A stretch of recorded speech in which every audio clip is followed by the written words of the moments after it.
Kasi talaga hindi ako naniniwala na ganun karami yung overvotes na yan. Kung ang overvotes siguro ay nasa mga 2 milyon lang, I can say na talaga siguro nagkamali yung 2 milyon. Pero 16.8 milyon, ganun karami ang Pilipino na hindi marunong bumoto. At samantalang ginagawa na natin to every 3 years. For the past how many elections already? I think it is statistically improbable that 16.8 million Filipinos ay hindi nila alam ng tamang pagboto sa halalan. Anong nangyari doon sa online voting? Bakit pag boto nila, iba ang lumalabas sa, what you call this, sa resibo? Kailangan may mga sagot ito. At ang pinakamabilis na sa tingin ko na magkaroon tayo ng sagot dito ay yung Senate investigation. Malinaw na ho yung panawagan nyo na dun sa manual recount. Sakali hong hindi pagbigyan ng COMELEC yung panawagan at kahilingan nyo, anong legal move ang gagawin ng grupo nyo? Nasabi namin kanina, next week, we will file a supplemental petition or appropriate pleading to the Supreme Court, essentially stating the matters that we have stated here, including a call, a mandamus, no?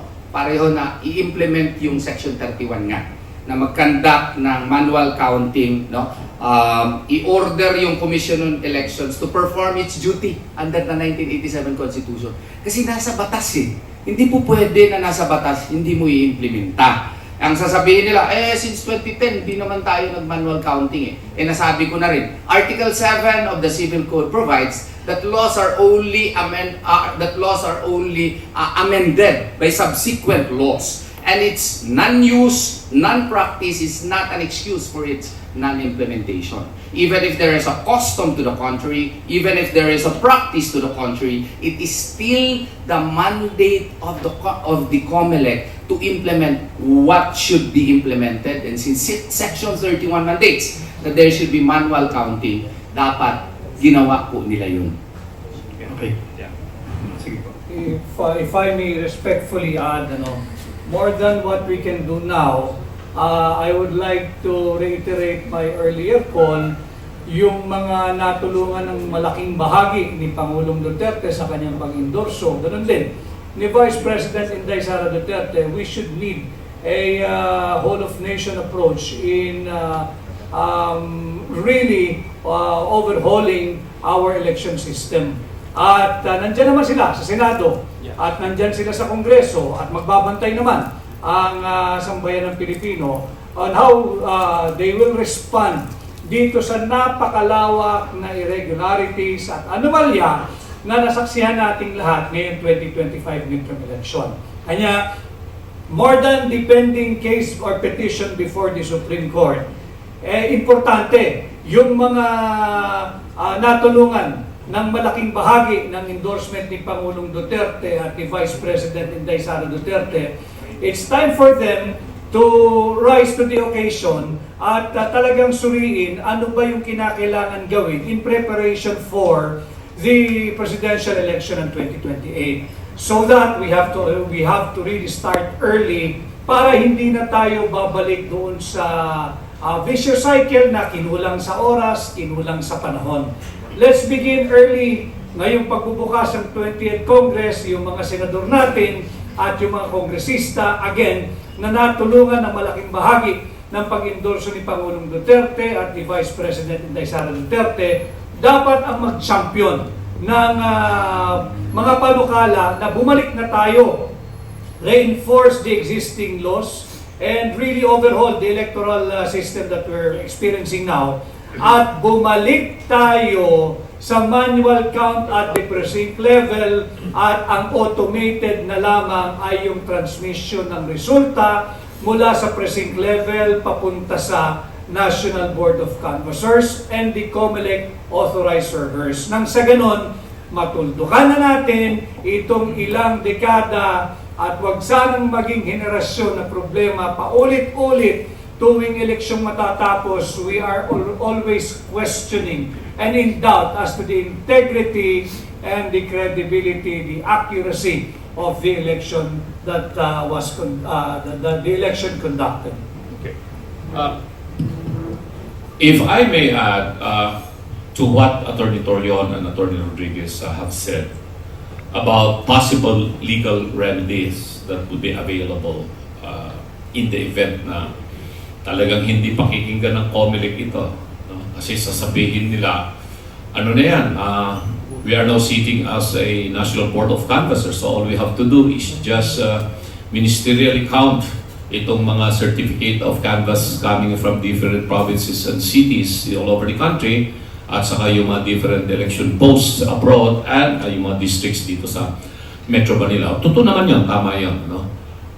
In the same manner, sabi ni Attorney Torreon that we are going to file whatever supplemental pleadings with the pending petition we already filed before the Supreme Court, which is also correct. And then Attorney Vic mentioned about the legislative remedies that may be introduced by our allies in Congress and in the Senate, who have been supported by President Duterte and Vice President Sara. But I think there is one other legal remedy that we can explore pursuant to the provision of the Constitution on the right of information on matters of public concern. Because we have the right to know the actual event or the actual information of what transpired in those overvotes. So we are thinking of filing a petition before the COMELEC, not as a National Board of Canvassers, but as a commission. We have to do that kasi meron tayong tinatawag po na exhaustion of administrative remedies. Hindi kami pwedeng dumiretso kagad sa Supreme Court. We cannot also file that in the Senate Electoral Tribunal because we are not filing an election protest. What we can do is file the corresponding petition, which we are going to study very carefully the rules of the COMELEC. Petition for the COMELEC to count these overvotes of 16.8 million. For sure, the COMELEC will deny probably our petition. But our petition will now have the basis to file the necessary petition up to the Supreme Court on a petition for certiorari under Rule 65 of the Rules of Court, which is a special civil action. Dahil hindi naman po ito magiging forum shopping because this will be a new petition, it is a new cause of action, different from the same petition that we earlier filed before the Supreme Court. So we are thinking of that, we are anchoring our cause of action on the right of information of the people on matters of public concern pursuant to the Bill of Rights of the Constitution. So pwede po namin gawin yon, specifically targeted only on the 16.8 million overvotes. Kasi talaga hindi ako naniniwala na ganun karami yung overvotes na yan. Kung ang overvotes siguro ay nasa mga 2 million lang, I can say na talaga siguro nagkamali yung 2 million. Pero 16.8 million, ganun karami ang Pilipino na hindi marunong bumoto. At samantalang ginagawa na natin to every 3 years. For the past how many elections already? I think it is statistically improbable that 16.8 million Filipinos ay hindi nila alam ng tamang pagboto sa halalan. So yun po yung pwede po natin gawin na isang legal remedy. This is the beauty if you have many brains working together. Another legal remedy which may be offensive, and I hope that the winning senators and the incumbent senators will not be offended, is to request for a Senate investigation in aid of legislation. Now, I think this was proposed a while ago, I think 7 days ago prior to the election by one of the candidates then for senatorial position. And this is one of the remedies para makita talaga natin, patawag yung mga concerned election officers at saka makita natin kung ano yung mga depekto talaga via a Senate investigation in aid of legislation. Baka marami pa tayong makita doon during the investigation at saka sana honest to goodness na Senate investigation. Kasi ito ang sa tingin ko lang, in my humble view, ang pinakamabilis at saka pinaka-epektibo na paraan para makita natin yung for example, anong nangyari doon kay Attorney Raul Lambino, bakit nagkaganoon?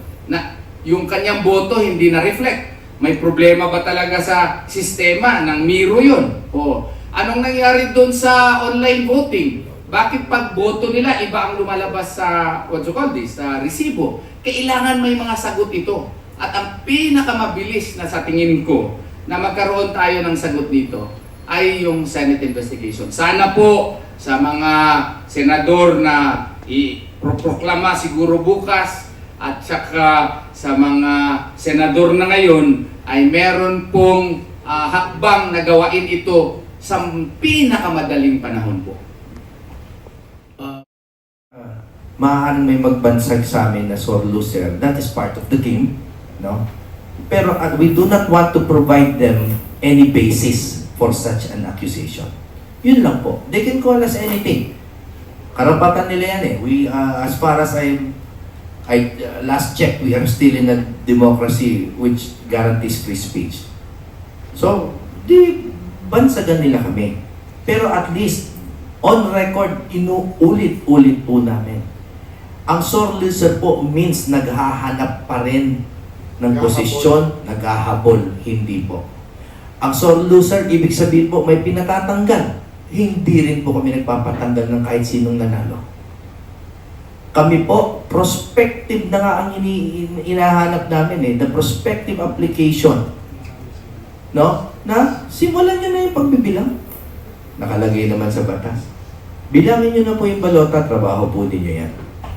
What? Hindi na natin masasabi na itong ginagawa namin ay dahil natalo kami sa eleksyon or what. Kasi, as early as more than a month ago, ito na yung panawagan namin eh. Dahil alam na namin itong depekto ng umiiral sa ating halalan na pag hindi ipinatupad yung sinasaad ng batas, ma-frustrate yung karapatan at kapangyarihan ng ating mamamayan sa demokrasya, itong tinatawag nating right of suffrage.